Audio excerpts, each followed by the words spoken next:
মহাবাহু ব্ৰহ্মপুত্ৰ মহামিলনৰ তীৰ্থ কত যুগ ধৰি আহিছে প্ৰকাশী সমন্বয়ৰ অৰ্থ।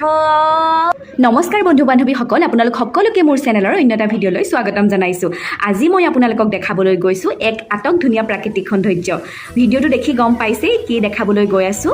হয়, এখন নদীৰ মাজত মই উঠিবলৈ আহিয়ে মই আপোনালোককো ভিডিঅ'টো দেখাওঁ বুলি ভিডিঅ'টো ষ্টাৰ্ট কৰি দিলোঁ। ইখনৰ পিছত সিখন জাহাজ কিদৰে যে আহি আছে আৰু মই জাহাজৰ মাজত ইমান ধুনীয়াকৈ উপভোগ কৰি আছোঁ। সেই কিতাপত দেখিছিলোঁ জাহাজখন আৰু জাহাজত উঠি পোৱা নাছিলোঁ, কিন্তু এইবাৰ মই উঠি পালোঁ। মই যোৰহাটলৈ গৈছিলোঁ। যোৰহাটলৈ যাওঁতেনে এইদৰে যিহেতু নদী পাৰ হৈ যাব লাগে আৰু মোৰ সৌভাগ্য হ'ল যে জাহাজত উঠিবলৈ পোৱাৰ। ইয়াত নদীৰ মাজত জাহাজত উঠি নদীৰ দৃশ্য, ইফালৰ পৰা আকৌ জাহাজ ফেৰি অহাৰ দৃশ্য সঁচাই বহুত মনোমোহা। প্ৰথমে অলপ ভয়ো ফিল হৈছিলে, কাৰণতো তেনেকুৱা দৃশ্য দেখা